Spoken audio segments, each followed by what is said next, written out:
I see we have a quorum, physically and virtually present, and I'll now recognize myself for an opening statement. Pursuant to the notice, we are holding a hearing today entitled Russia's Waning Global Influence. Good morning. I welcome the panelists here and all of you for attending the hearing. I want to first extend my heartfelt condolences to the Polish people who lost 2 of their fellow citizens last night in a brazen attack.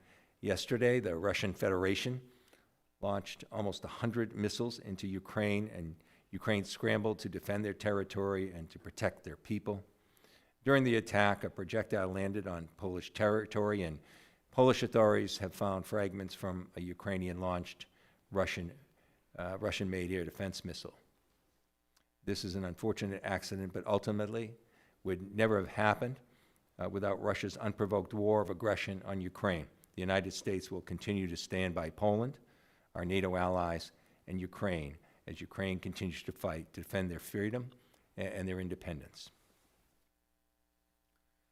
Since February of this year, the world has watched in horror as Russia has conducted a full-scale invasion of Ukraine. This war has been unprecedented in the 21st century, creating the largest humanitarian disaster in Europe since World War II and instigating grotesque war crimes against the Ukrainian people. In response to these crimes, Russia has been condemned on the international stage, punished through a series of devastating sanctions, and removed from key international forums.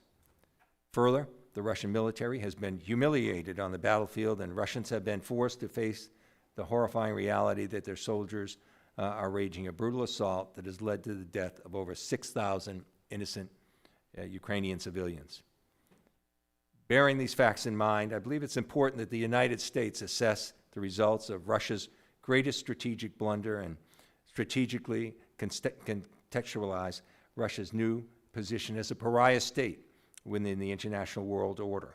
As a result, I'll call this hearing to address Russia's waning global influence, its diminished role in international affairs, and the implications this will have on U.S. foreign policy moving forward. Looking back through recent history, it's clear that while Western countries once sought to build constructive, fruitful relationships with Russia, corrupt Russian officials sabotaged democratic institutions and disrespected the rule of law. As Vladimir Putin and his corrupt contingent of cronies grew in power, he gave Russians a false sense of hope, allowed for rampant corruption, and encouraged inequality to grow to unprecedented levels. Further, he strategically organized and oppressed the opposition voices while ushering in an era defined by kleptocracy. As a result, Vladimir Putin has failed to advance Russia onto the world stage, and instead, he's been the designer and mastermind that has brought forth Russia's steep decline. As Russia's population dwindles due to brain drain and people seeking freer societies, its economic outlook continues to worsen. For example, in September, Russia's own Ministry of Economy reported a 5% contraction in GDP over the course of the previous year. As international sanctions and export controls take their toll on the Russian economy, current conditions have also exposed its frail foundation built for decades on fossil fuel exports, which are no longer reliable. In the coming months and years, Russians will face the realities of being cut off from modern technology imports, financial tools, and Western innovation. Russia's economy and everyday life will suffer, and the downturn we see today is just the beginning. Finally, through their invasion of Ukraine, Russia has demonstrated the deep corrosive corruption present in its military. Russia has lost a staggering number of high-level military leaders, and much of its battlefield gains have been reversed. Coupled with a very unpopular mandatory draft and an estimated 100,000 casualties, according to U.S. sources, Russia's military failures, as well as Ukraine's military successes, are evident. Make no mistake, the Russia we see today is a former shell of itself, and Russians simply aren't better off politically, economically, or socially in the way they were 10 years ago. At the same time, a stronger NATO, including Finland and Sweden, has emerged, as well as a stronger Europe, which is now attacking climate change with a more diverse energy supply independent from Russian sources. As Russia's government wanes, the Russian people must now make a choice between good and evil, a choice between prosperity and isolation. It doesn't have to be this way. But as the Russian people make their choice, I sincerely hope for a Russia that someday can become a responsible international actor, seeking peaceful relations with its neighbors and prosperity for its own people. While Russia is in chaos, we in the United States must be clear-eyed and realistic about engaging a desperate nuclear power with an out-of-touch elites, willing to throw away any legitimacy that they once had. As the Russian regime grows more desperate and the Russian people seek to blame foreign actors for their deteriorating condition, the U.S. must accept the possibility of increasing nuclear saber-rattling. This posturing, even if bluffing, poses a great threat to international peace and security. So with that being said, the ranking member and I have brought together a distinguished group of witnesses to testify in the role of Russia as a waning power in the world today. And I want to thank all of you for being here today, and I look forward to your testimony. I'll now turn to the ranking member for opening remarks. Thank you. Good morning, Chairman Keating, and thank you for holding this timely hearing on Russia's waning global influence. I'd also like to thank our panel of experts for being here with us today to share your insights. First, I want to address the news that we all saw yesterday unfold in Poland. While NATO officials have said that there was no evidence that the missile that unfortunately killed two Polish citizens, that there was no evidence that it was fired intentionally, blame must still be placed on Russia, as Ukraine was merely defending themselves from these repeated attacks. This news comes at the very same time as Russia has launched its biggest wave of missile attacks on Ukrainian cities in more than a month. On Tuesday alone, Russia fired 96 missiles at Ukrainian cities, including, once again, civilian targets, shortly after being forced to withdraw from the southern city of Kherson last week. Moreover, it's been almost 9 months since Russia started this brutal and unjustified war, and despite the many actions taken by Congress, the EU, and others, Russia has yet to retreat. Russia will stop at nothing until they achieve control of the old Soviet bloc. Vladimir Putin has made this abundantly clear. What more must Russia do before we say enough is enough? That's a question a lot of us have been asking. I've said repeatedly that the time is now to completely hold Russia accountable, not through half measures, not through partial sanctions, but secondary and tertiary sanctions, declaring Russia as the state sponsor of terrorism. The entire book must be thrown at them. I now want to reemphasize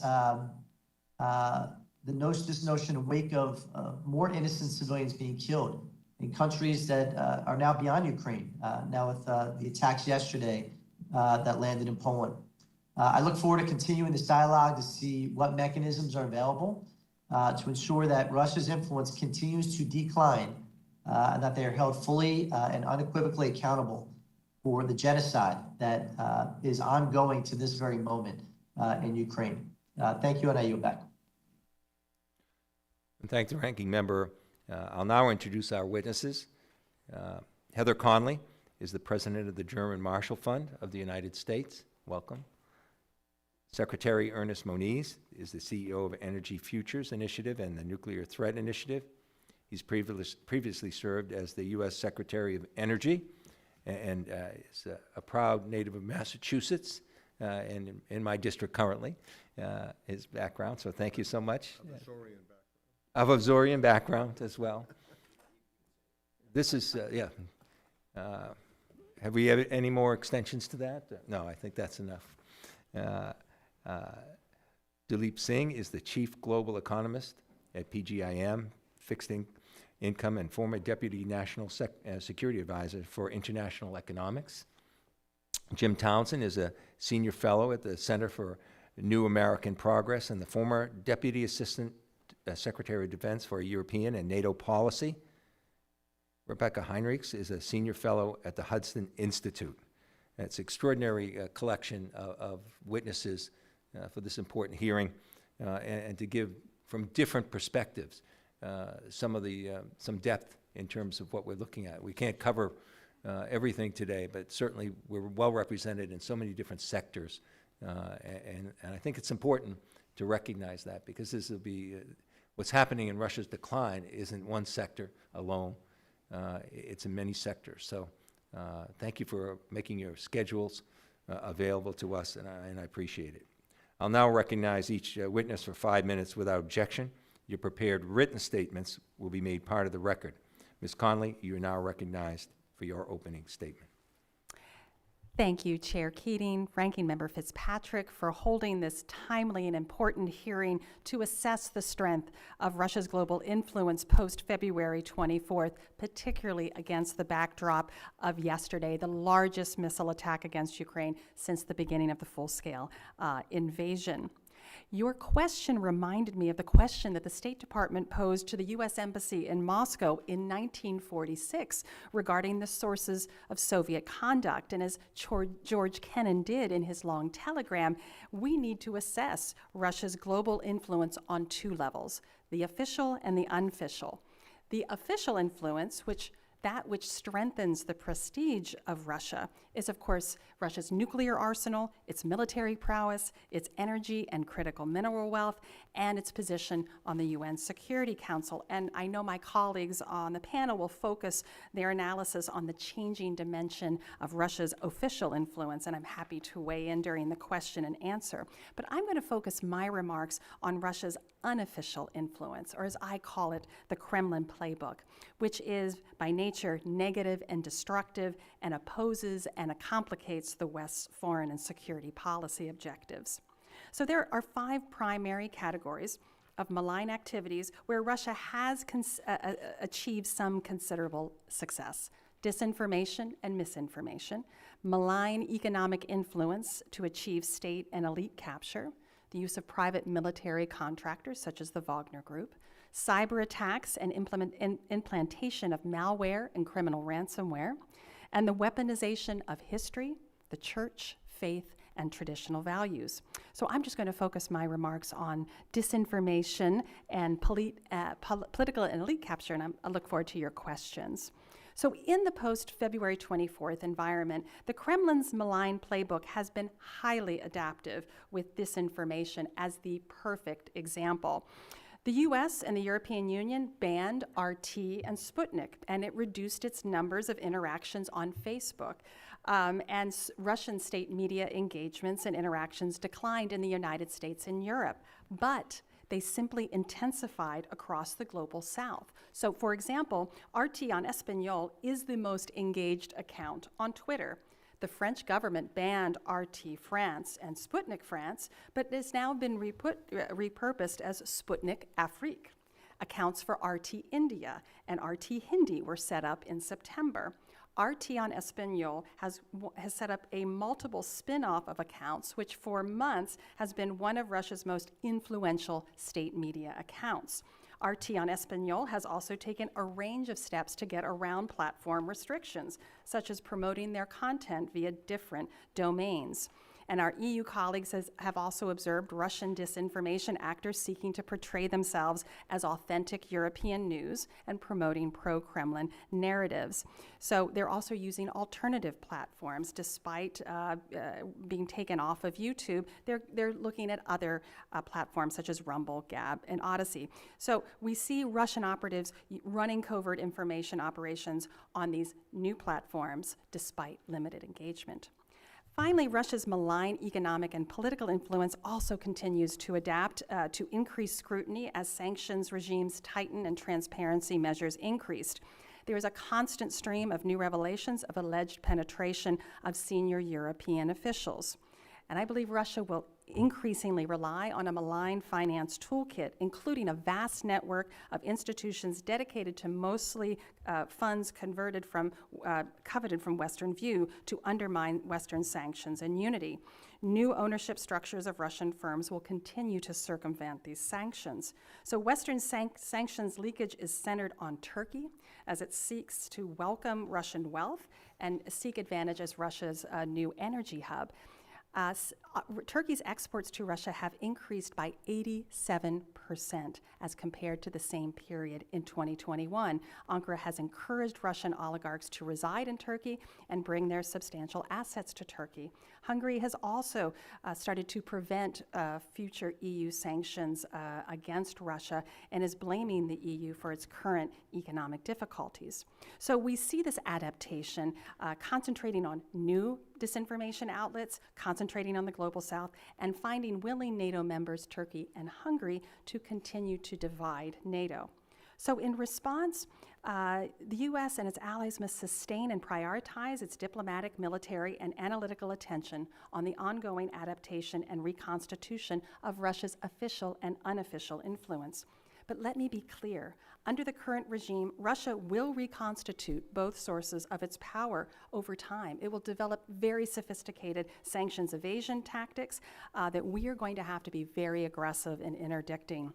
So to answer your question, Chair Keating, while Russia's global influence has been reduced in some areas, certainly diplomatically, certainly we see in the military dimension, it has evolved and adapted in new and more dangerous ways. And as yesterday's attacks have demonstrated, I don't believe Russia's influence has waned, but it will not succeed. We need increased vigilance and action to make sure it does not reconstitute its powers. Thank you. I now recognize Secretary Ernest Moniz with his opening statement. Thank you, Mr. Chairman. Chairman Keating, Ranking Member Fitzpatrick, and members of the subcommittee, thank you for the opportunity to share thoughts on the nuclear security and energy implications of Russia's war of choice on Ukraine. Russia's actions have profound implications for nuclear security, stability, and for global energy markets during the clean energy transition needed over the next few decades. With regard to nuclear security, we start with the fact that Russia retains, after decades of reciprocal arms control agreements, a huge nuclear weapons arsenal, including approximately 2,000 nuclear warheads for non-strategic systems. President Putin's thinly veiled threats to use one or more in Ukraine broke one taboo and threatens another. The broken taboo is that of a nuclear weapon state threatening a non-nuclear weapon state with nuclear weapons use. This violates the negative security assurances of the nuclear weapon states and damages the non-proliferation treaty regime. We must work to restore the credibility of negative security assurances.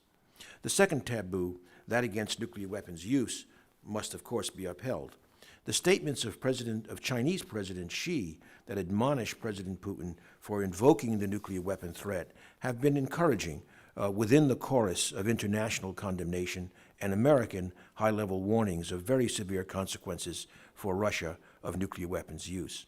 However, we cannot be complacent and must continue to rally international vigilance to Putin's threats as the war on Ukraine grinds on with potentially greater Russian military setbacks at the hands of the motivated and heroic Ukrainian military. There are major security challenges emerging from this crisis: a need for a new nuclear order, for a new Euro-Atlantic security architecture, and a revisited U.S.-Russia-China nuclear relationship. Though it seems unimaginable today, the U.S. and Europe must figure out how to include Russia in a future Euro-Atlantic security architecture. With regard to energy security, it has risen certainly to a new level of concern as the consequences of Russia's invasion play out. This started with Russia's invasion of Ukraine and illegal annexation of Crimea in 2014. This led the G7 and the EU to modernize, at that time, energy security principles. Two especially noteworthy developments were the consensus that energy security is a collective responsibility and the acknowledgement that the low-carbon energy transition motivated by climate change is a pillar of energy security. This led to commitments to action, promoting the use of low-carbon technologies, and promoting a more integrated LNG market. In other words, the two-pronged strategy of identifying the zero-carbon end state and the critical transition with lower-emission fossil fuels was acknowledged. Climate change and energy security and geopolitics were wrapped up into one conversation, not a set of siloed discussions, and this is a very important development. The Ukraine crisis has provided urgency. For the first time, U.S. LNG exports to Europe have surpassed Russia's pipeline exports to Europe.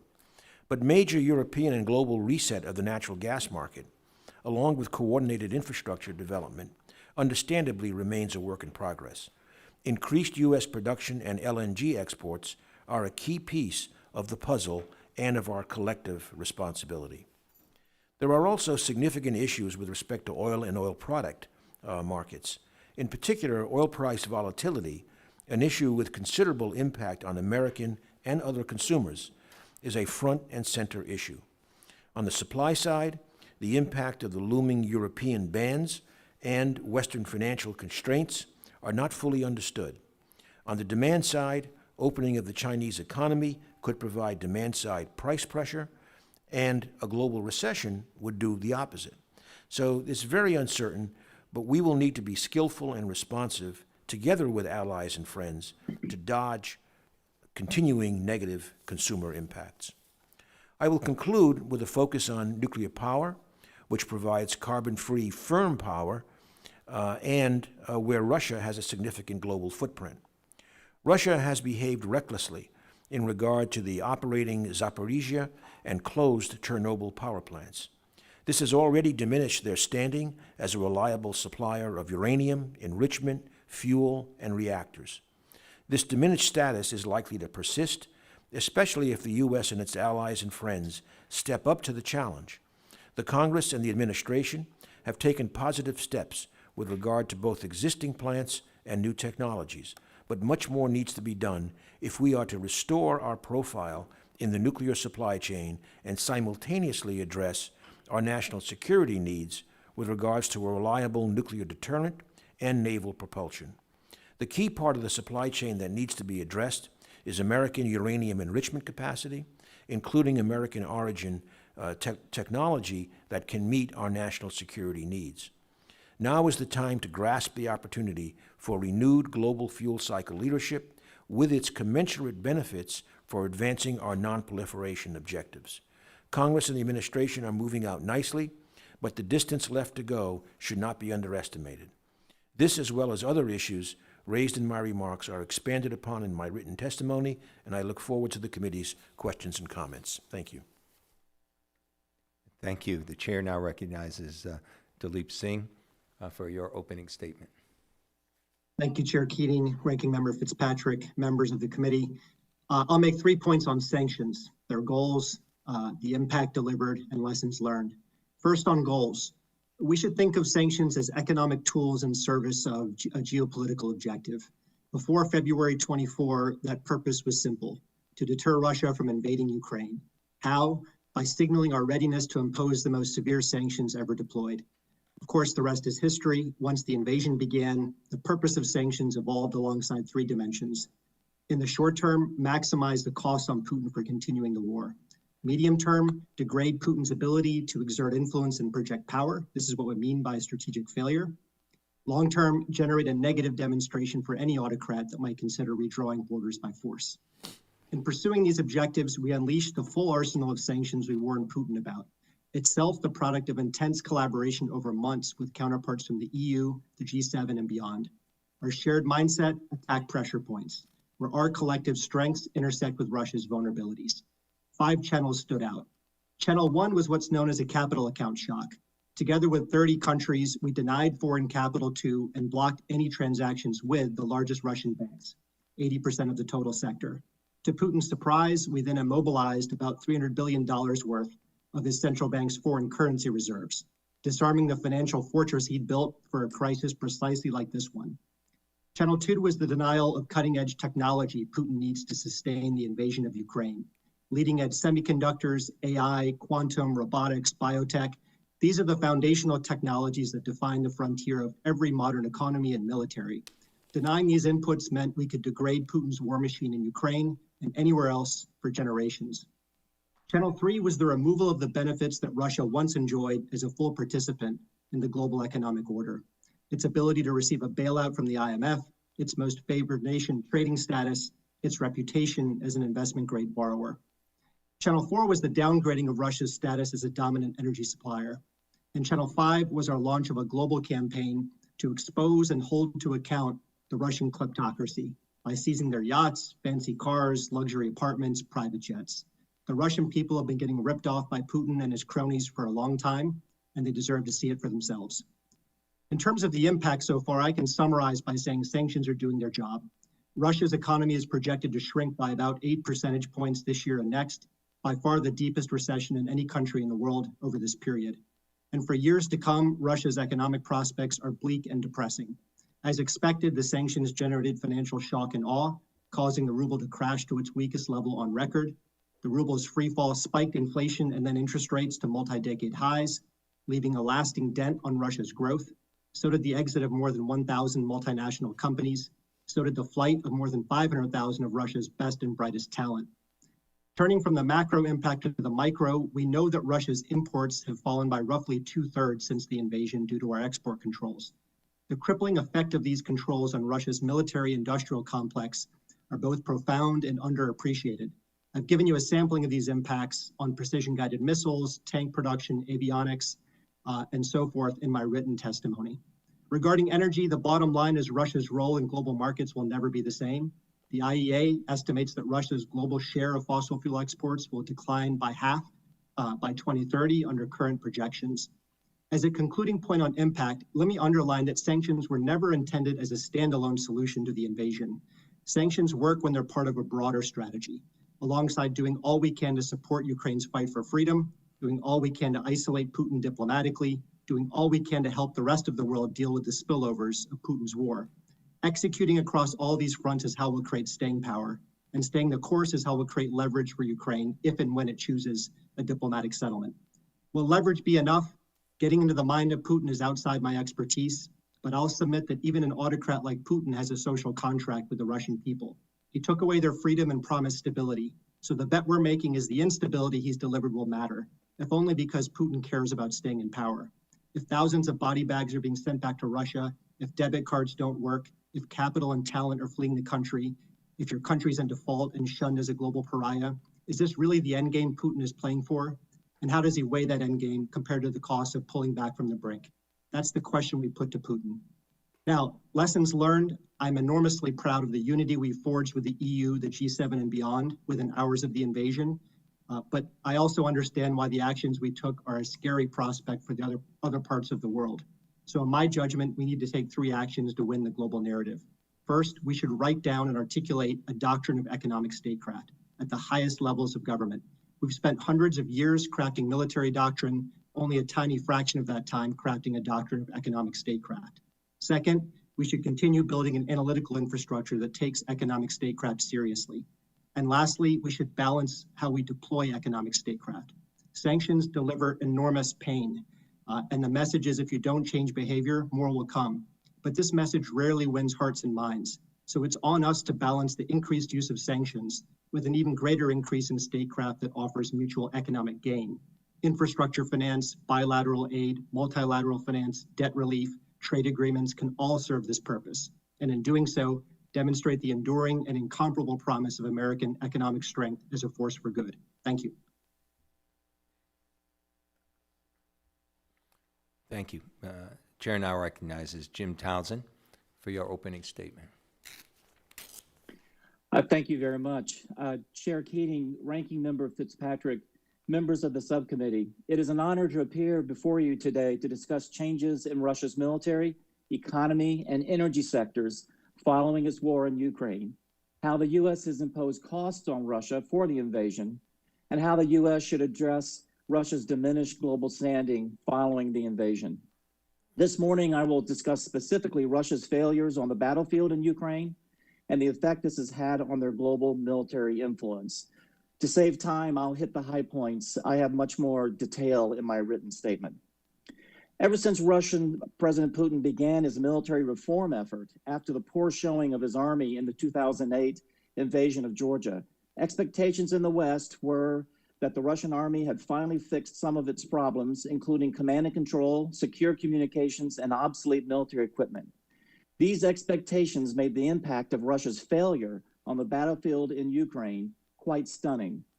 President Putin invested revenues from Russia's highly profitable energy exports into modernizing the Russian military across the board. Russian propaganda videos began to feature annual large-scale exercises showing off improved armor and aircraft, new strategic nuclear missiles, submarines, hypersonic missiles, cruise missiles, and the T-14 Armata next-generation main battle tank were showcased as examples of the new Russian military. Russia's first invasion of Ukraine in 2014, followed by their intervention in the Syrian civil war in 2015, signaled that not only did Russia have new equipment, such as Caliber cruise missiles, but they would deploy them outside Russia too. This was the Russian military force that the West saw moving towards Ukraine over the months leading to the February invasion. Train car after train car from all over Russia, loaded with every manner of armored vehicles, rocket systems, ammunition, artillery, and other military equipment that, on a smaller scale, was reminiscent of the Red Army of the Cold War. On the eve of the invasion, the image the Russian military presented to the world was one of a massive war machine. Most experts, including those in the intelligence community, predicted the Ukraine government of President Zelensky would fall within weeks, especially given the appearance that the Ukraine military was not equipped to defeat such a force. Videos showing civilians in Kyiv making Molotov cocktails and drilling in public parks without weapons did not inspire confidence that the Russian forces could be stopped. This image of the new Russian military was devastated in the days that followed, much to the surprise of many in the West. The poor performance by Russian troops was caused by a multitude of weaknesses and mistakes that only cascaded as the war went on. But the roots of this poor performance can be found in reform efforts that were incomplete, riddled with corruption, and poor industrial performance. Russian military leadership did not track the performance of many of the reform projects, believing their own propaganda that the military was improving year by year. In some areas, there were improvements. In other areas, improvements were very shallow. But when the new Russian army was ready to move into Ukraine on the 24th, their offensive was already doomed by poor planning based on core assumptions that proved to be untrue. Russian leadership, military and civilian, assumed that the Zelensky government and the Ukraine military would quickly collapse. The Russian forces would be greeted as liberators, and they could plan for only a short, sharp war, resulting in troop numbers and logistics support that could not sustain the long, intense fight ahead, including seizing and holding vast amounts of territory. The Kremlin wrongly assumed that the U.S. under President Biden would react like the Obama administration in 2014 with rhetorical condemnation and sanctions, but ultimately not provide Ukraine much in terms of lethal assistance. Putin felt he could survive sanctions this time around based on his experience in 2014. He also assumed that he could deter U.S. Assistance by rattling a nuclear saber and warning about U.S. involvement leading to war. He felt the U.S. was too self-absorbed in its own politics. He was wrong. The Kremlin also assumed that the European nations would fall along with the EU and NATO. He was wrong there as well. Just to sum up, again, much more detail is in my full statement. The Russian global military influence has certainly suffered due to these failures. The high expectations for Russian military performance were dashed in a spectacular way. The sheer scale of the failure in almost all areas of the military art leaves global experts and governments scratching their heads. Certainly the impact of these failures could lead to some decision makers to consider reducing their defense spending, no longer concerned about Russian military strength, more concerned about China. Perhaps allies would see the prospects of forming a military partnership with Russia as not being worth the effort, given their lackluster performance. Other actors may no longer be deterred by the threat of Russian military response, should they take actions contrary to the wishes of Moscow. All of these responses would be a mistake. Despite these very public failures seen on the battlefield in Ukraine, Russian history suggests that they are capable of overcoming their shortfalls and again rising to become a major military challenge. Just the Russian nuclear capability alone is a major threat to the US and other nations. The might of a rebuilt Russian army, well-trained, equipped, and led is not unimaginable, as Nazi Germany saw in 1945. As Andrea Kendall Taylor and Michael Kaufman wrote in this month's Foreign Affairs, even with its capacity and global standing diminished by its war in Ukraine, Russia will continue to be driven by its resentments, a quest for a geopolitical space outside its borders, and a desire for status. Washington cannot afford to write Russia off in an effort to ease its own mind, nor should it imagine that Europe can manage the problem on its own. The threat may evolve, but it will persist. Thank you very much, and I look forward to your questions. Thank you. The chair recognizes Rebeccah Heinrichs for your opening statement. Thank you. Good morning, Chair Keating, Ranking Member Fitzpatrick, other members of the committee. My views are my own, and I do not speak for any of my associations. For context, China is still the pacing threat. But the dangers of underestimating the Russian threat, as I believe the Biden administration did in the year leading up to the war, culminated in the greatest deterrence failure of the post-Cold War era. I have 4 main points for the committee's consideration. 1, the administration's reluctance to help Ukraine achieve victory over a major strategic adversary of the United States will have an impact far beyond Eastern Europe. What happens in Ukraine will impact Xi's calculus for whether he acts aggressively against Taiwan. My assessment is that Xi has not backed away from partnering with Putin. The nature of Xi and Putin's national aims to weaken and replace U.S. and ally influence means that we cannot treat their threats in an overly compartmentalized manner. In Xi's September public remarks, he remained committed to work with Russia to extend strong mutual support on issues concerning each other's core interests and deepen practical cooperation in trade, agriculture, connectivity, and other areas, end quote. Although China has so far abstained from providing direct military support to Russia during its invasion, economic ties between the two nations have skyrocketed since Russia's invasion, giving Russia crucial support to weather sanctions. China has continued joint military exercises with Russia, and China and Russia officials each back one another's erroneous territorial claims. 2, the Biden administration's rhetoric in support of Ukraine's defense is at odds with its reluctant provision of certain weapons to Ukraine before the invasion and once deterrence failed, throughout the invasion. On the sanctions front, Russia has reportedly made over $160 billion in energy revenue since the conflict began. And earlier this week, for the 4th time since the war, the Biden administration extended a general license exempting nearly all energy-related transactions with sanctioned Russian banks. Regarding weapons, the Biden administration blocked a military aid package for Ukraine when Russia was building up its military in the spring of 2021. That fall, they froze another package they feared would be, quote, provocative. This kicked off what has become a cycle of public congressional pressure in order to free needed assistance from the White House. The White House remains opposed to delivering systems that Ukrainian President Zelensky has requested, including those with longer ranges, because they could hit targets deeper into Russian territory, according to the president himself.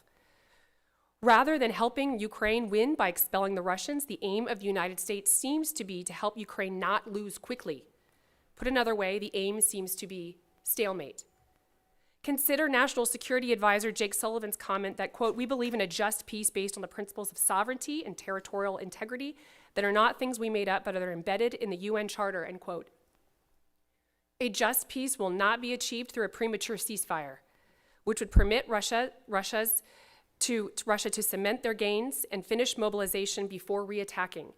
Neither will a just peace be achieved by a protracted war of attrition.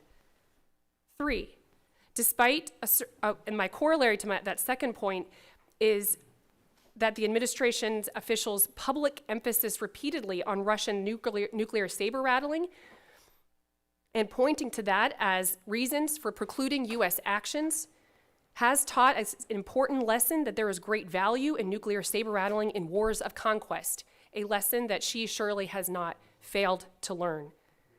3, despite assertions that NATO is united, Russia persists in pressing fractures between allies who perceive the threats of Russian imperialism to varying degrees. Presidents from Obama to Trump have urged allies to contribute more to their security and to the help with alliance security. In the case of Ukraine, ally nations, especially on NATO's Eastern Front, have done exactly that. And when allies do what we have been urging, we should make good on our commitments to them. This will be imperative in our efforts to further weaken Russia's influence and in our long contest with the PRC over global influence. In closing, because of the threat China poses in its convergence with Russia, the United States should commit to Ukraine's defense and restoration of its national independence with a renewed sense of purpose and urgency. This means providing the Ukrainians with the weapons necessary and in the quantities necessary to expel Russia from its territories and hold the liberated territory. It also means bolstering NATO's Eastern Front.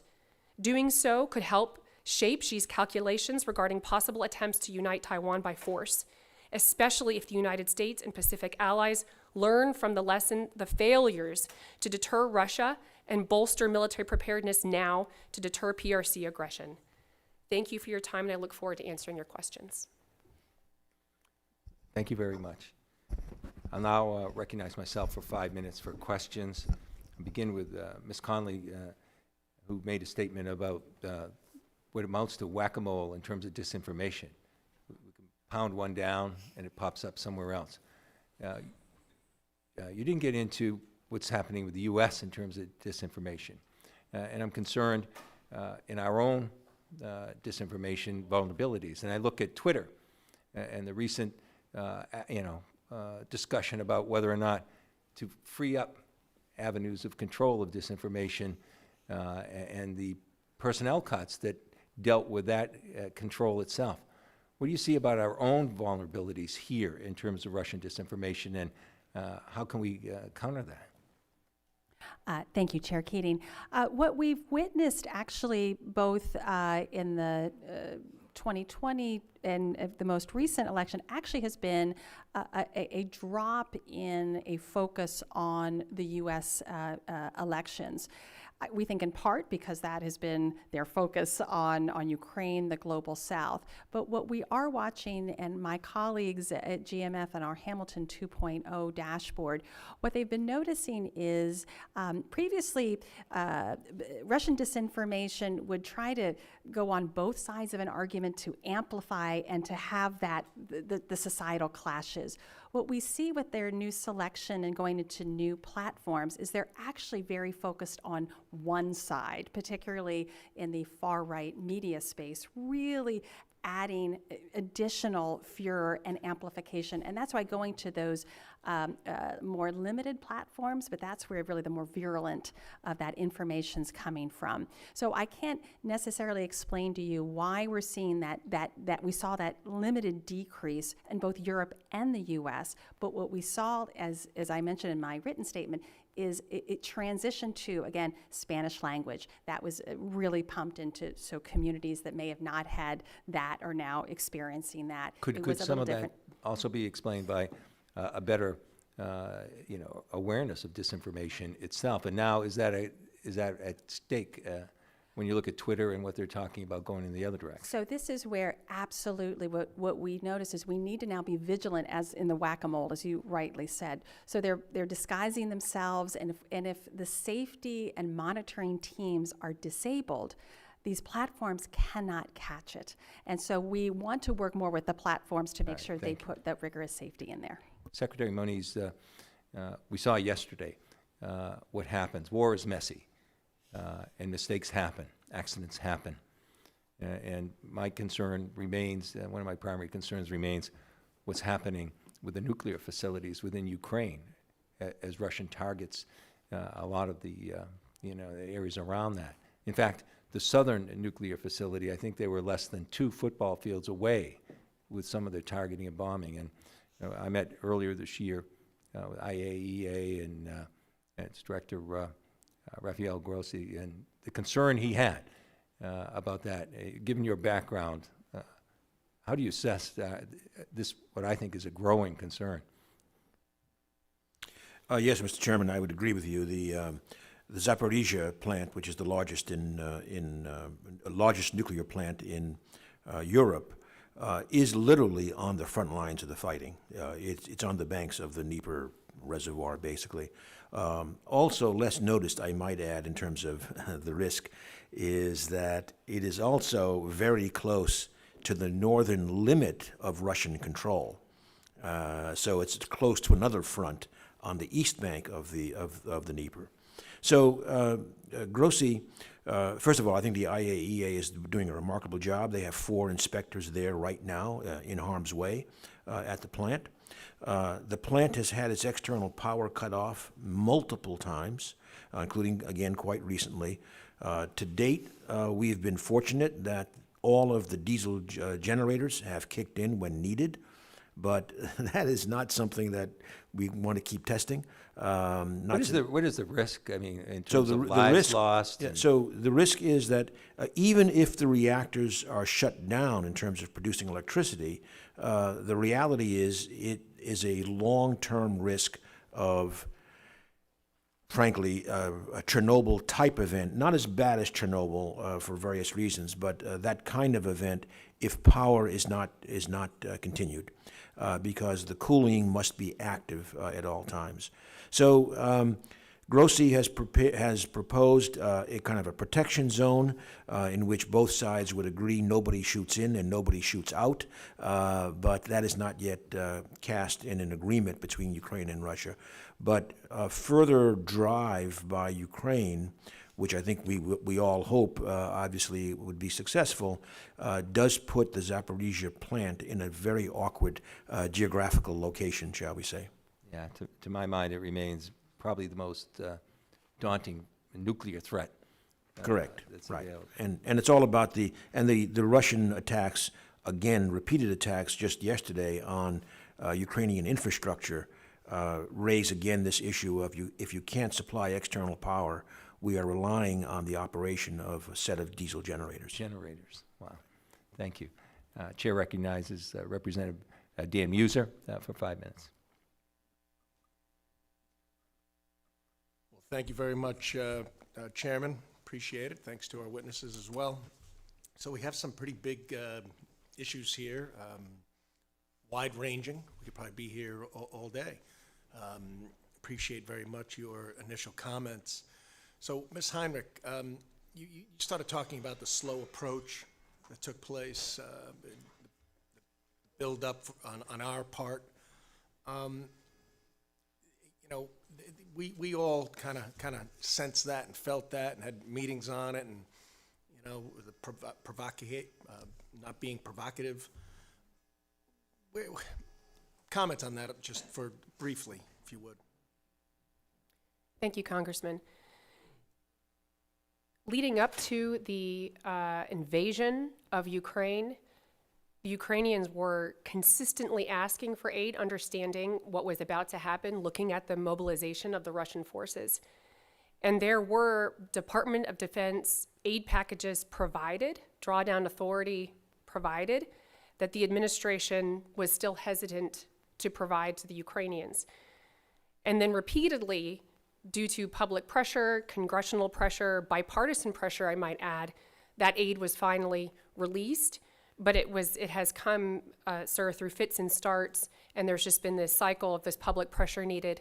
And repeatedly, the administration has used the argument or the excuse, sir, that for this fear of it being provocative, being overly provocative to the Russians. So the current requirements are still not being met, and you're seeing a goal of almost a stalemate, as you mentioned. General Milley, who I do respect, had some interesting comments recently. What's your thoughts on that regarding this coming winter and how things perhaps are going to be, be some more discussions taking place for peace? Sir, I would just point. I would say putting General Milley's comments, I'll let him speak for himself, but I believe that pressuring Ukrainians at this point for a ceasefire would be a serious mistake. I think that it would lead to the Russians being able to cement their gains and being able to finish their mobilization and then continue a reattack, sir. So, yeah, I appreciate that. So the amount of funding that we've sent, and just yesterday there was another $30-something billion from the White House. It's very high, right? North of $90 billion. How much is actually gone? We're really not sure. We really haven't seen much detail on it and accountability, which we must have before we can vote honestly for any more funding. Yet on the same note, the last thing we need to do is send a message to Putin that we're hesitant and backing off, because I don't think we are on a bipartisan basis. So the funding that we've sent versus NATO, I don't know, maybe you can comment on that. Are they living up to their obligations? Or is the funding request enough? That level of funding certainly doesn't indicate a lack of support. So what are your thoughts there? I think it's important that people look specifically at the different NATO countries within the alliance. For instance, the Eastern European NATO members have been very forward-leaning in their willingness to provide aid. And in fact, Latvia and Lithuania were willing to provide the Stinger weapon systems before the administration was willing to send them. And the administration even held up that aid on the pretext of some legal issues until Congress pressured them. And then they released the Stingers from Lithuania and Latvia. So on the Eastern NATO front, they've been very good, especially as a percentage of GDP, at providing aid to the Ukrainians.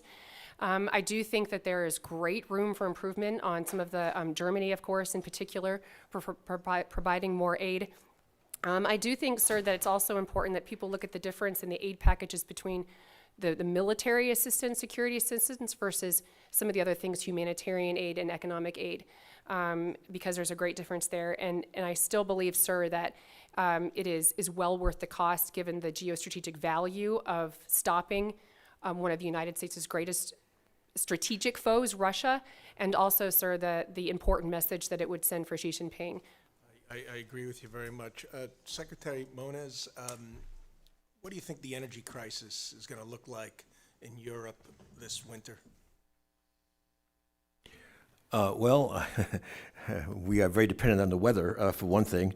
The Germans in particular have done a remarkable job in filling their natural gas storage facilities, and that will certainly carry through some significant period of relatively benign weather. Frankly, if there is a serious, very cold winter, they will probably have to dial back on some of their commercial activities, for example, to get through with reasonable degrees of heating. Thank you, Mr. Chairman. I yield back. If I may, I would just like to add a few comments, not a coherent necessarily response, but on some of these military issues.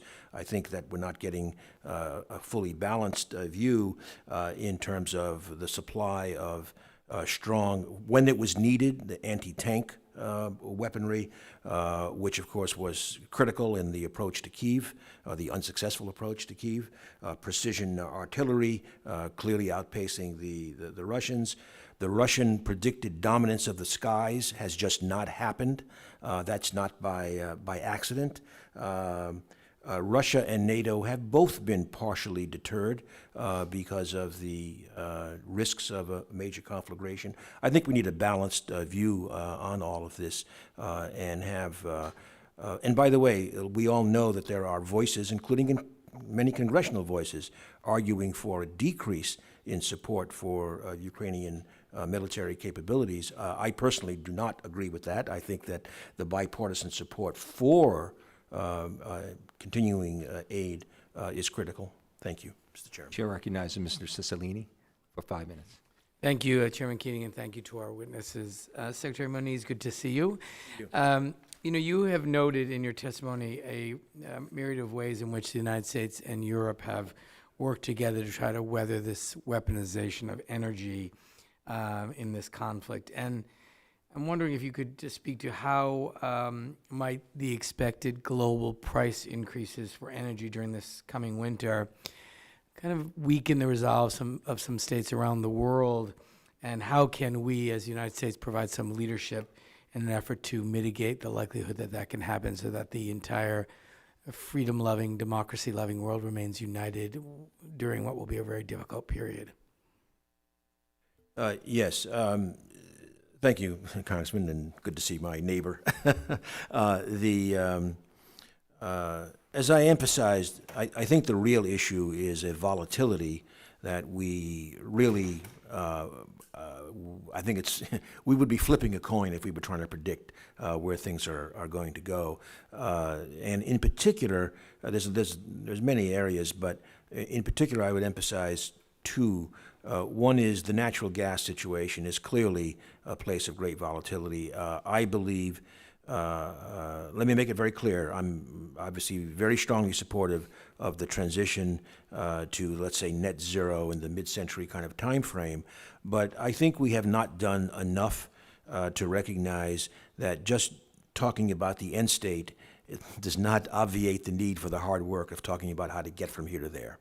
And getting from here to there, it's become entirely clear that Germany is, we all are strongly dependent on fossil fuels, oil and gas in this period. Gas is the one which is the hardest for the Europeans to reorder their markets. And this is where I believe it is critical that the United States continue to develop and export LNG. As I mentioned, it's remarkable that today we are providing more LNG to Germany than Russia is providing natural gas by pipeline to Germany. And we have a whole number of facilities under construction. They have been licensed by FERC and the Department of Energy. I think we need to do what we can to support the bringing online of those facilities. We are not going to make it to our low carbon goals without strong natural gas engagement. Thank you. And if I just may add one more comment, and that other comment is, we have a lot of work to do domestically in terms of developing the infrastructure that will allow all of that to happen. Thank you. Ms. Conley, you testified about some of the Russian productivity in this war effort, but in particular, I'm interested to know that how Russia's position in Ukraine and the obvious need to divert military assets from other theaters are impacting long-term cooperation with us on important issues like countering terrorism and extremist factions in the Middle East, just as one example. How should we be thinking about that? How should we be preparing for Russia maybe more disengaged in these vital strategic regions around the world, and what does it mean kind of long-term in terms of our own national security interests? Congressman, thank you. And I think that is really an opportunity for the United States and its allies, because Russia has had to throw so much of its conventional force capabilities, particularly land component, to Ukraine. It has had to pull forces out of Kyrgyzstan, Tajikistan, even off of the Chinese border. We see, lighter lift footprint in Armenia and Transnistria. This is a vacuum. How do we make sure that we provide the counterterrorism support in that opening? How do we take advantage of that opening and that withdrawal? We need to fill that vacuum, just as Russia and China filled a vacuum in parts of the world where we left the pitch. This is an opportunity for us to backfill with smart diplomacy, economic support that Mr. Singh was mentioning. We need to be present and active and fill their void and their vacuum in those spaces, and to think about that more clearly. But it's certainly something, it leaves them more vulnerable to attacks and terrorism activities in Central Asia, their soft underbelly. It certainly provides China with an advantage to continue to strengthen their cross-border economic relations with Russia. Thank you very much. I yield back, Mr. Chairman. Thank you. Chair recognizes Representative Wagner for 5 minutes. I thank you, Mr. Chairman, and I thank our witnesses for their time and their service here today to our country. Let me take a moment to express my just absolute outrage after Russia's brutal aerial assault yesterday. I mean, some 90 missiles on civilian targets, specifically across the Ukraine. I also offer my condolences to the people of Poland who lost two of their citizens yesterday. I am heartened to see NATO countries join together to examine the tragedy and doing so with measured calm, I'll say. The Russian way of war is just deeply dangerous, relying on brinksmanship and outright terrorism to overcome serious military shortcomings is inherently risky, to say nothing of it has appalling human rights implications of attacking civilian centers far from the front lines. Time and again, the Russian regime has demonstrated just its complete moral depravity. This is fundamentally Putin's choice, and his alone. No country bears responsibility for Russian aggression and Russian war crimes but Russia herself.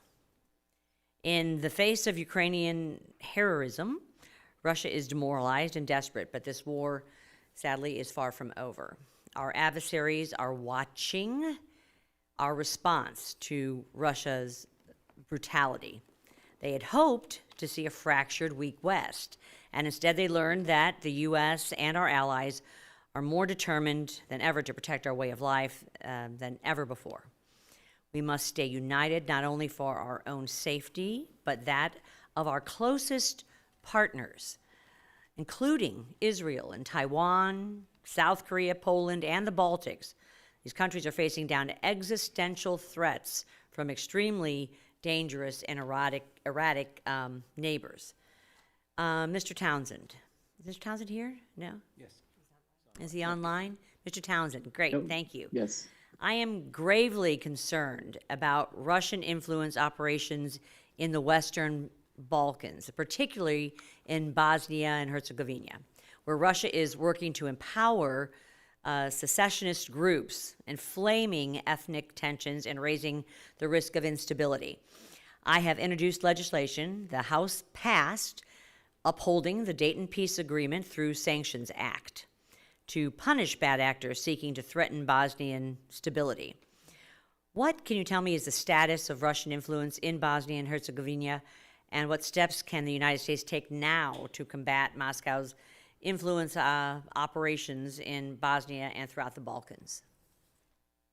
Well, Russian influence continues unabated in the Balkans. In fact, I know there was a group from NATO that flew out to the Balkans to exactly ask those questions and came back worried about the state of affairs there, including Serbia and Kosovo, Bosnia. The problems there we have seen in the past, the volatility that region represents that can flare anytime means that we are having to keep KFOR forces there, EU forces there to try to keep the peace. And how long will we be required to have forces there?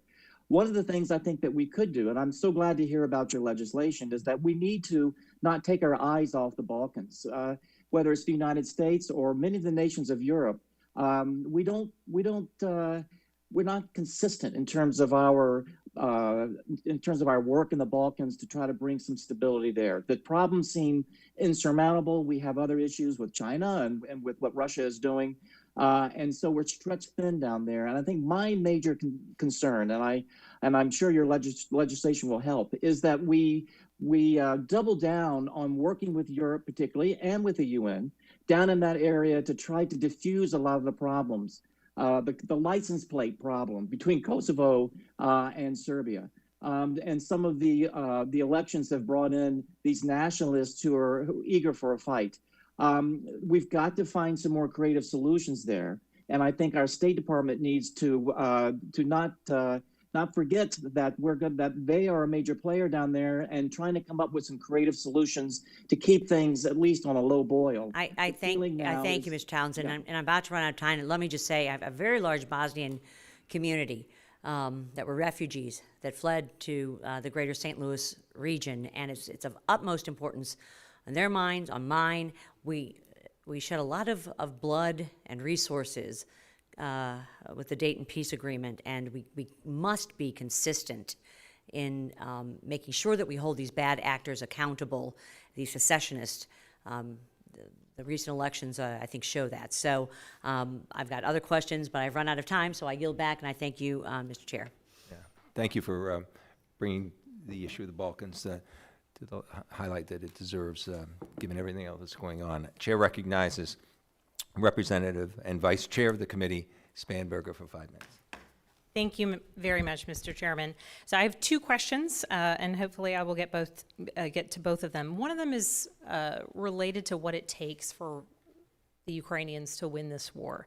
And I had a very interesting conversation with a member of the Ukrainian parliament yesterday who spoke about conversations she's had with people on the front.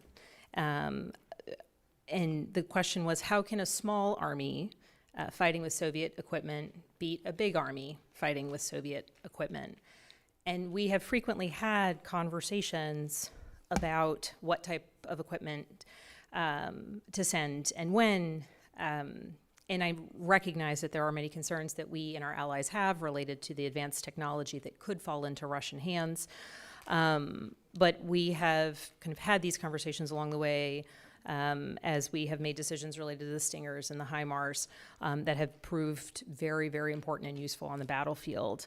It's my understanding that there's currently a request from the Ukrainians for Leopard tanks, the German-made tanks, that they exist throughout many of our European ally nations and are available, but that there appears to be some hesitation on the part of the Germans and also potentially within our own State Department about kind of green lighting or speaking with the Germans about how valuable provision of these types of tanks could be.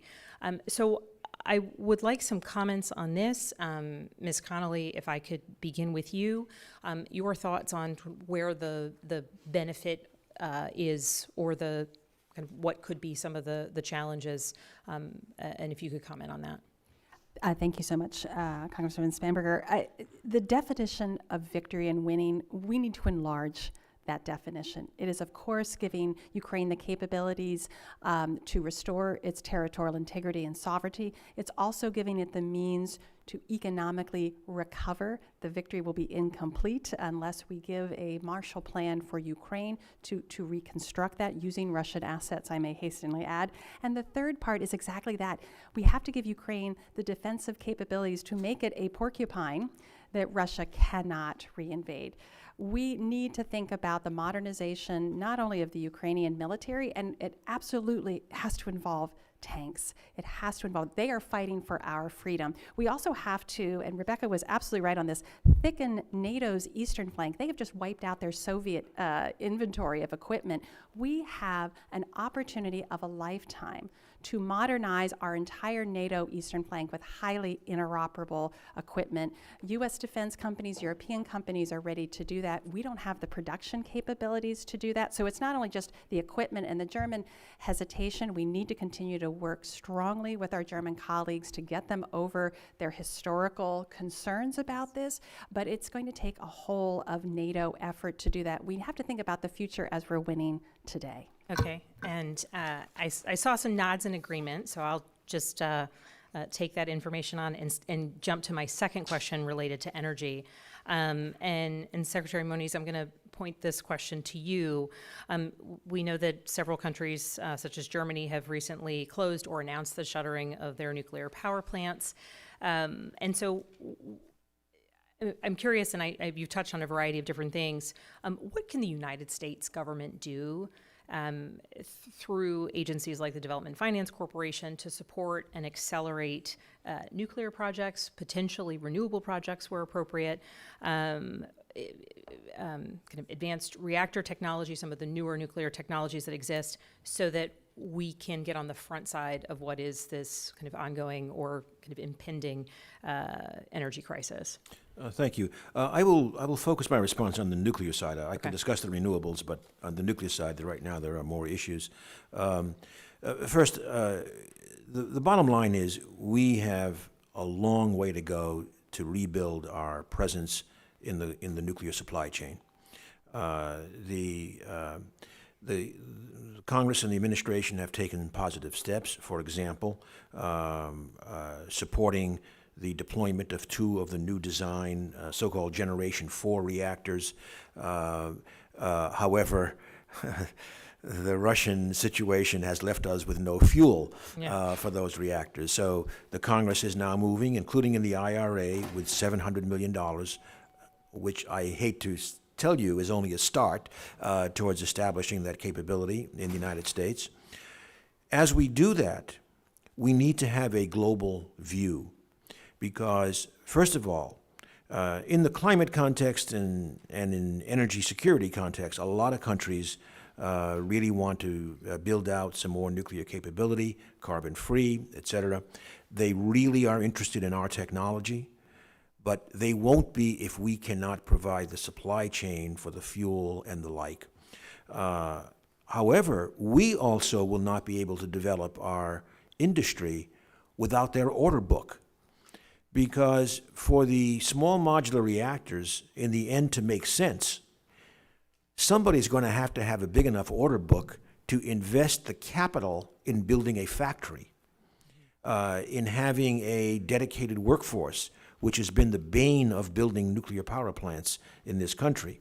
That you have, building 2 reactors in rural Georgia, it's not easy to find 2,000 electricians. I was just having a for conversation example. about this with one of my constituents, and this is Okay, his job so- in Virginia. So this all comes together. It's a domestic market, it's a global market, it's getting the order book, getting the supply chain built.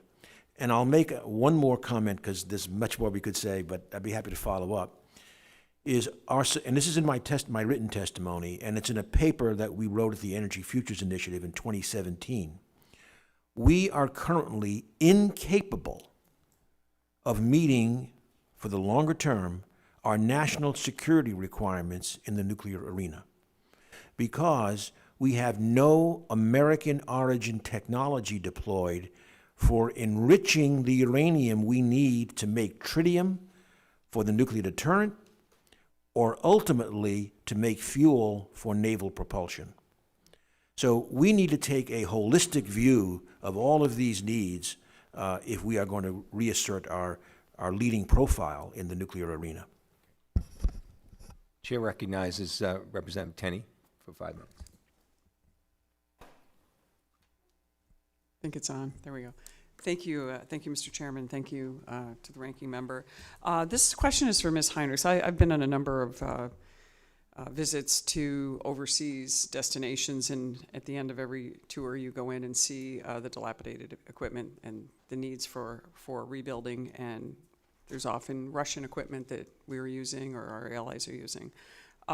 What is the strategic benefit of the U.S. backfilling our allies or partners with these U.S. systems to replace sort of the Russian Soviet era stocks, and how can we do? Also, recently in a trip to Mongolia, there was a museum to old Russian equipment. How can we do this, and how would you recommend doing that? Because I think it's something that should be a good strategic issue for us. Thank you for your question, Congresswoman. I would answer it in 2 ways. One, I do think that this war presents, if there is a silver lining, is that this is a moment in which the United States should leverage modern technology to make sure that we are backfilling and placing, using modern technology to backfill, especially our Eastern, Central European allies who are providing so much weaponry into Ukraine, to use this opportunity to strengthen NATO's Eastern Front with modern technology. The second point that I would make is that you're exactly right that essentially what the United States has done is we've sent Soviet-era equipment into Ukraine to fight other Soviet-era equipment.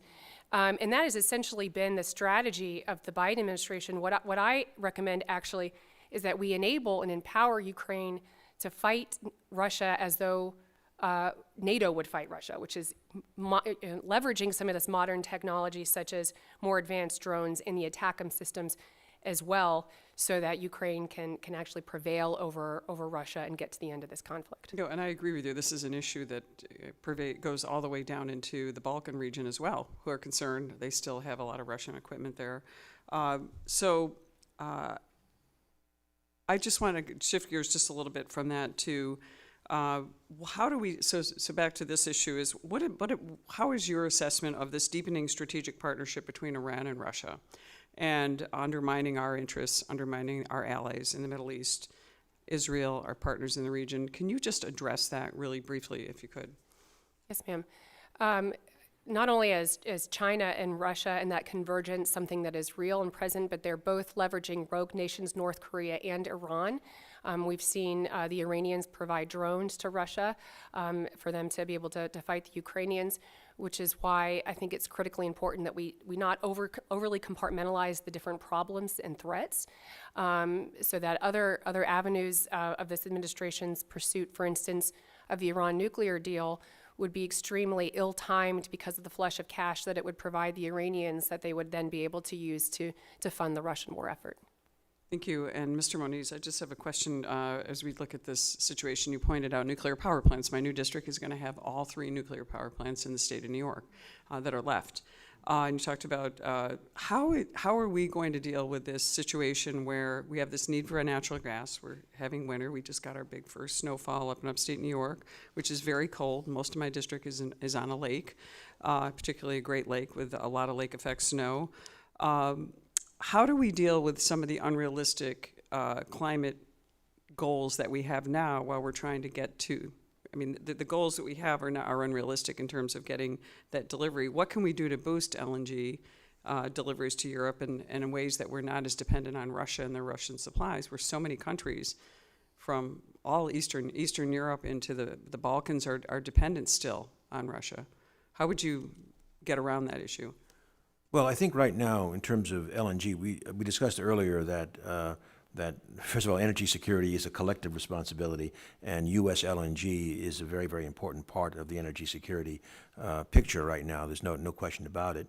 We are exporting over 10 billion cubic feet of natural gas per day, and the important point relative to your question is that already licensed and under construction is roughly a comparable amount of additional LNG capacity. So the issue is to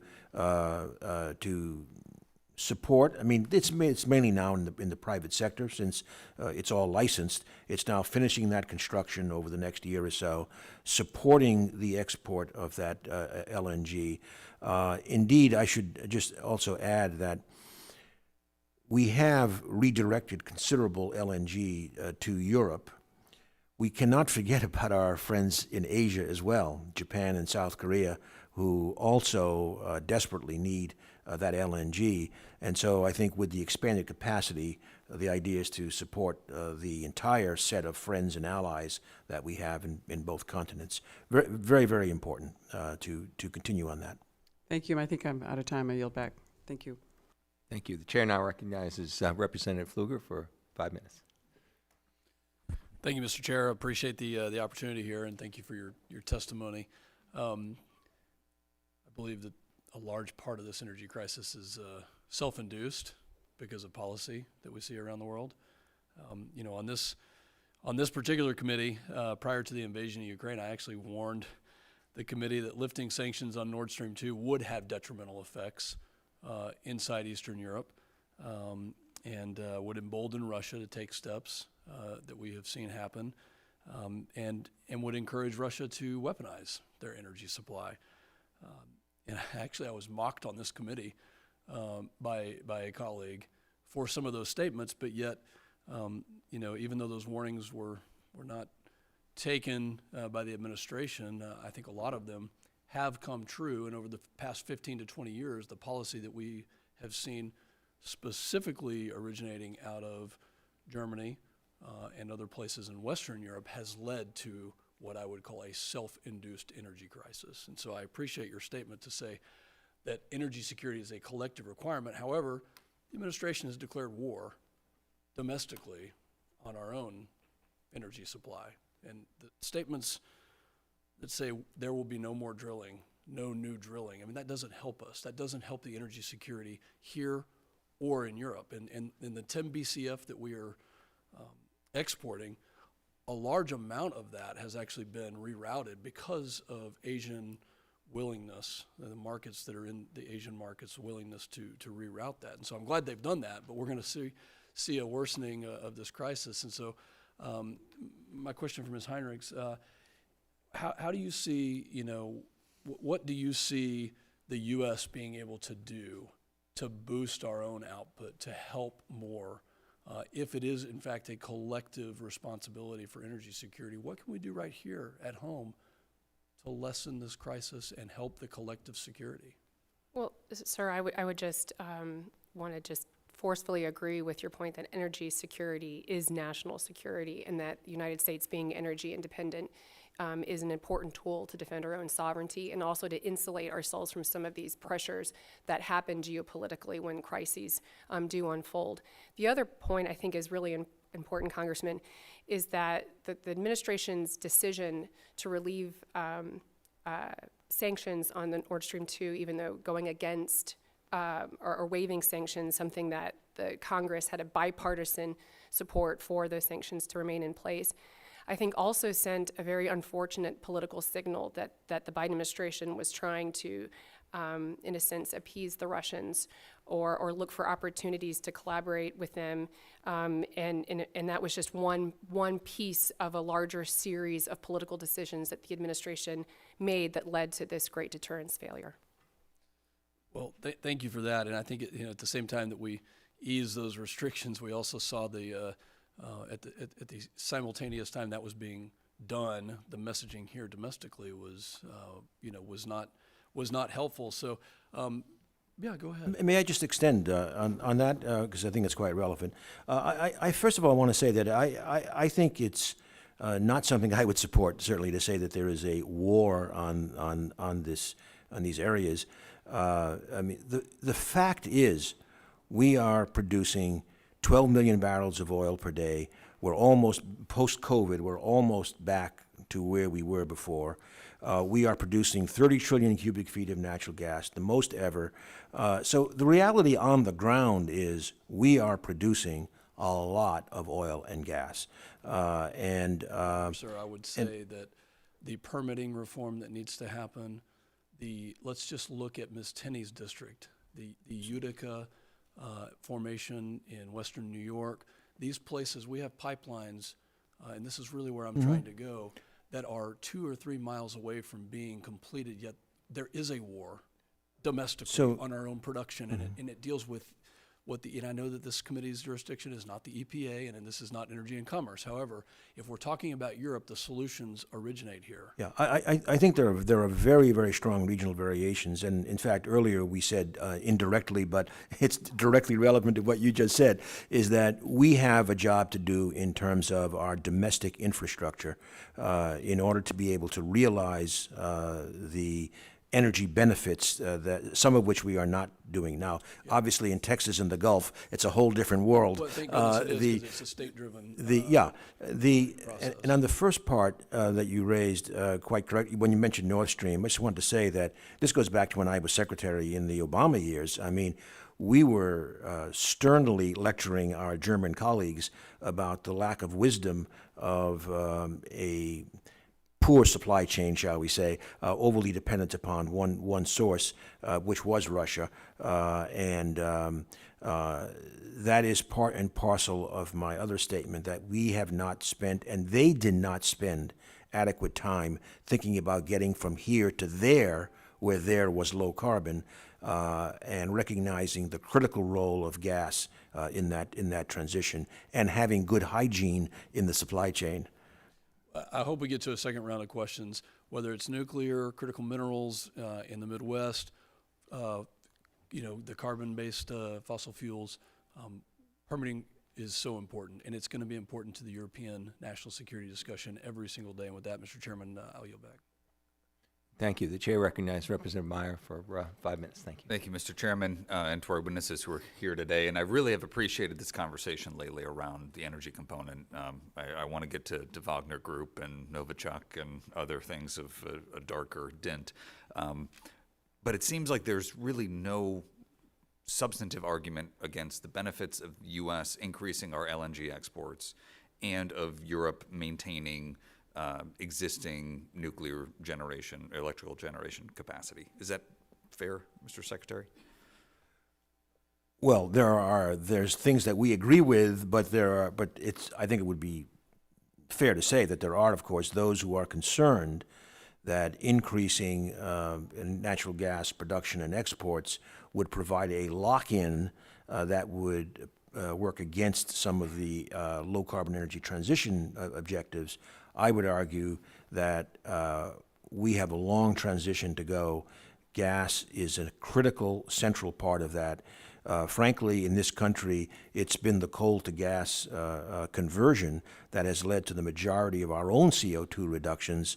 And in addition, I'm sorry to run on, but in addition, when you look at the developing world, clearly an energy transition there is going to have a very, very different timescale. And right now, it was not surprising, going back to Glasgow COP, when issues were talked about restricting investments in the natural gas infrastructure globally, the first to complain were presidents of African countries. They need it for development, and their development, their economic development, it's important for women's liberation, it's important for all kinds of subsidiary issues. So we need to take a sensible, integrated view of how these various timescales come together. Well, and that dynamic in the developing world where many of them look at the U.S. or they look at the West and they say, oh, you had your chance to pollute, you had your chance to cut down your forests, and now, you're saying don't do as we did. We're expecting to hold you to a higher standard and then inhibiting their development at the same time. But, I just say that because I have had plenty of conversations on both sides of the aisle, and it's very, energy incredibly complicated, as the former energy secretary knows, but when it comes to just a few things that we should really just set aside as essentially given and understood, and we should not keep litigating on the LNG side of the house, because the alternative to LNG are coal production facilities that are getting rebuilt, reopened in Europe. And when those coal facilities are coming back online because, green elements, which, this is where I want to get into some of that Russian influence, because green elements in Europe are saying, shut down this nuclear plant because it's not environmentally friendly, and then you're having a coal facility come back online. It feels like something that Putin is benefiting from almost exclusively. And Ms. Conley, do you want to speak a little bit on just we've talked about, and in your testimony, the just broad Russian influence within Europe, and we saw, a recent case of the Parliament Assembly in Europe that had a likely element of kind of Russian, at least close proximity to intelligence services. Can you speak a little bit about specifically Russian co-option of senior European officials and of some of the movements, such as the Green Party movements in Europe, where their end goals, while rhetorically at odds with Russia, the actual reality that it produces could not have played more perfectly into Putin's playbook? Well, we've certainly, in our research series, the Kremlin Playbook, really studied where Russian malign economic influence focused, concentrated on strategic sectors. And of course, energy is one of its greatest leverages of power. So certainly I would say over a decade ago, as EU members were trying to seek that diversification, looking at shale, looking at other things, we did see patterns of Russian funding of climate NGOs that were springing up to fight that, or putting pressure on government leaders who were looking for that diversification. So absolutely, but again, they were trying to reduce any diversification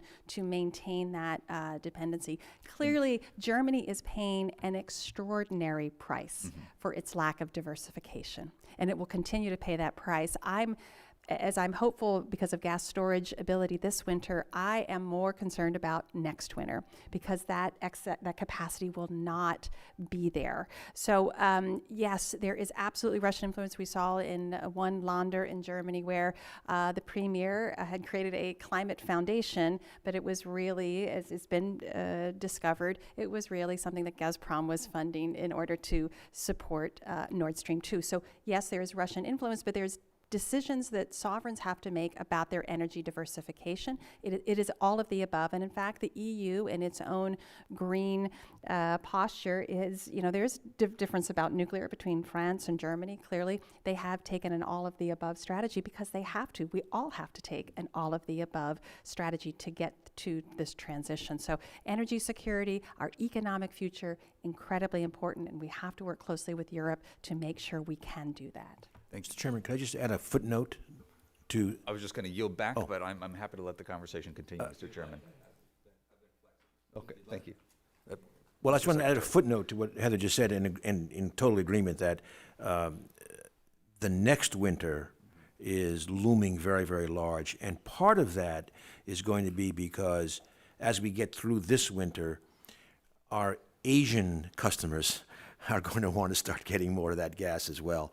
And so this is a difficult balance next year. Thank you. Mr. Chairman, I yield back. Thank you.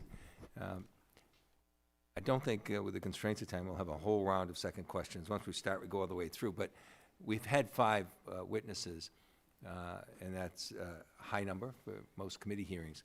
So I'd like to do this. I'd like to give each of the witnesses maybe a couple of minutes just as a closing thought, but I'd like to start with Mr. Singh, who is in particular, who's joined us. And so we'll start with you, Mr. Singh.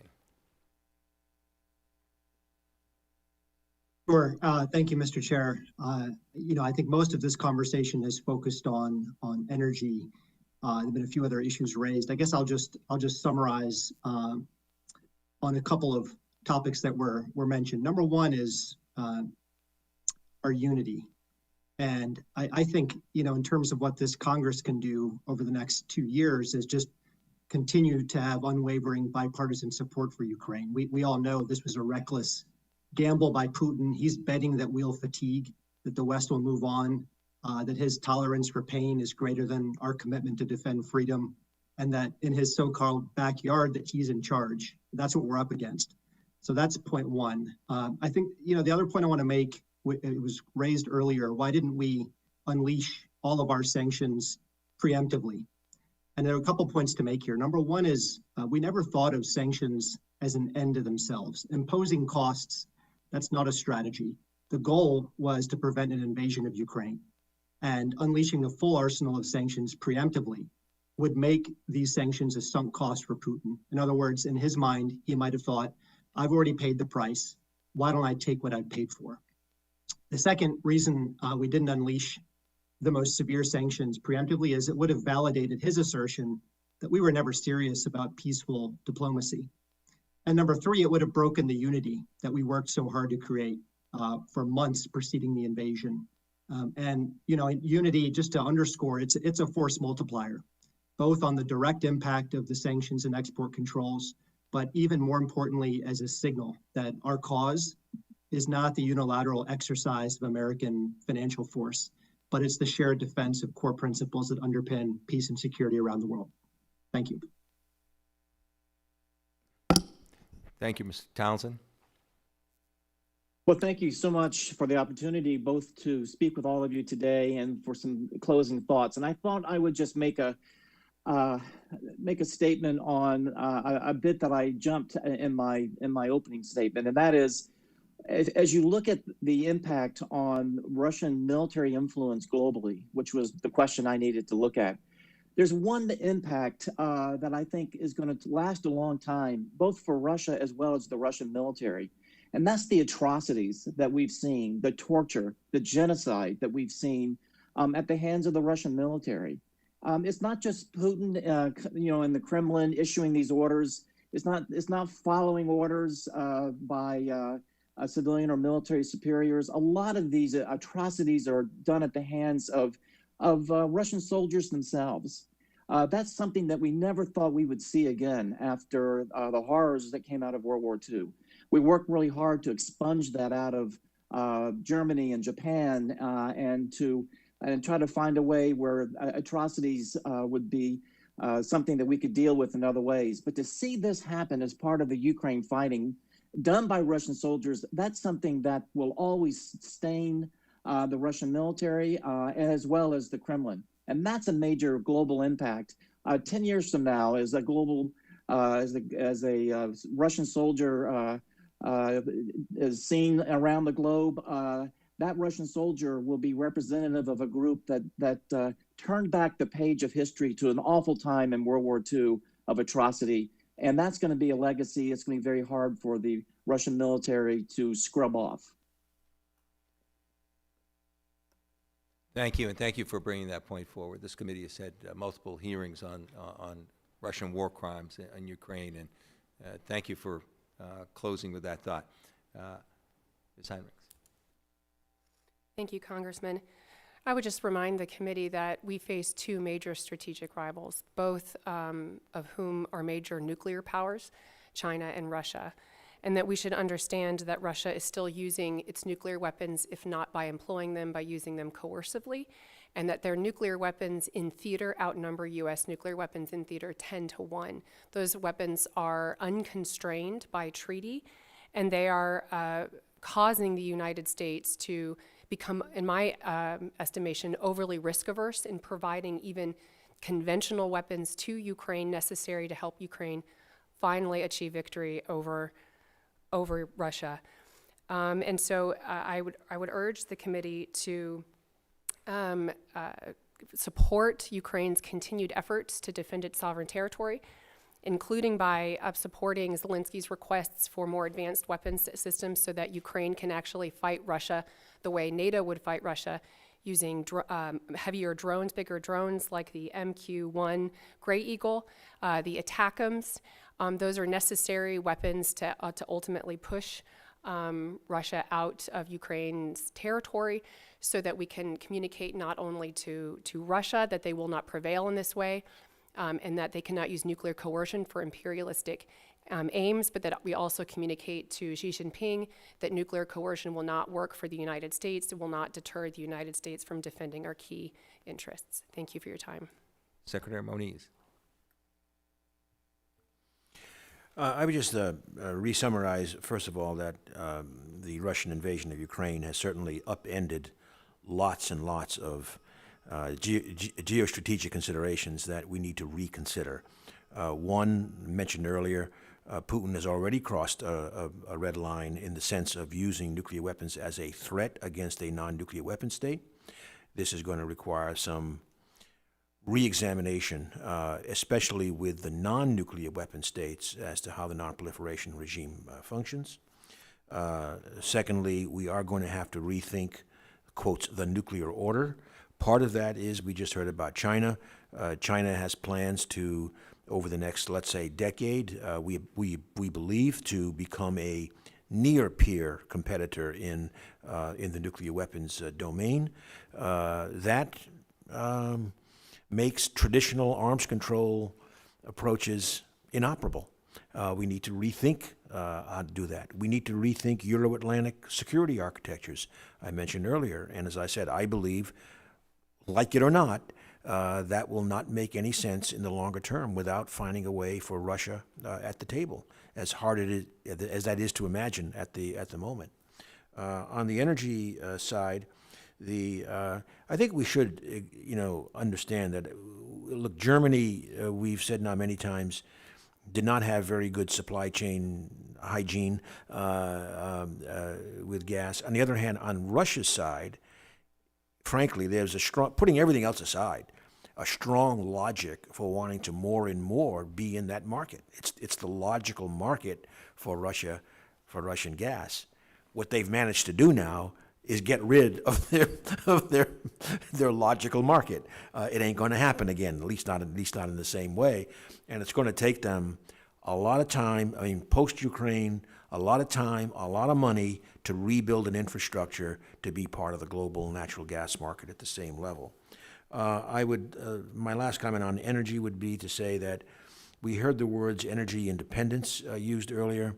The United States does not have now a net negative BTU count, but to say that we are independent of the global energy markets does not hold any water. We see that also right now in things like oil prices. We are completely integrated with the global oil price. And the gas market, by the way, is getting more and more liquid as well. I don't mean LNG liquid, I mean liquid in the economic sense, et cetera. And finally, I can't resist, since I did have a little engagement with Iran a few years back, and Iran was mentioned, the JCPOA. I'm not saying the JCPOA is coming back. I don't believe it is. However, we are in a much worse place without it, number one. And number two, I think the experiment was done about what additional oil revenues, another 1 million barrels, 1.5 million barrels a day for Iran would mean. And the evidence would suggest, in terms of, say, regional mischief, very little. So I think that we do need to think strategically how to re-examine this, but we should do it based on the facts and not on theories. Thank you. Thank you. Ms. Conley.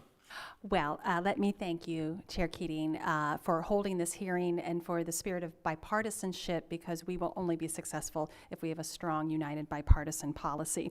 I think the answer to the hearing's question about waning influence, I think what you heard is that, yes, Vladimir Putin has made a several serious miscalculations, dramatically accelerating Russia's decline, whether that's from its energy, but its historic ability to adapt, to evolve, and to reconstitute. We cannot take any comfort in that. We have to remain very vigilant. And what I worry is that Russia will become the new innovator of sanctions evasions.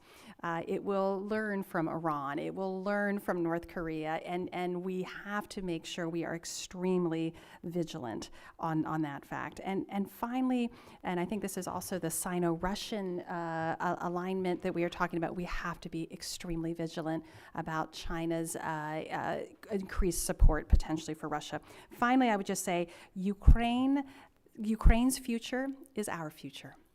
If they are successful and can restore their territorial integrity, can defend themselves, and to recover and be a modern democratic society, that is the best policy answer to Vladimir Putin, and it is a welcome sign to the Russian people that there is a different future if they dare to think about it. And so this is why it's so important that we help Ukraine militarily, economically, and to recover. But thank you so much, Chair Keating, for this opportunity. I want to thank all our witnesses. This was extraordinarily important, and your participation was, equally as important. And I'd like to thank all the members that took time today. This is a very difficult scheduling time for all of us with so much going on. But the participation, I think, by the members of the committee demonstrates the importance of this issue. So thank you so much. It'll be a continuing conversation. I think well beyond the near term. I think the things we talked about have huge long-range implications about the world order. So with that, I tell members that they have 5 days to submit statements, extraneous material, and questions for the record, subject to the length and limitations of the rules. Again, thank you for your participation. This hearing is adjourned.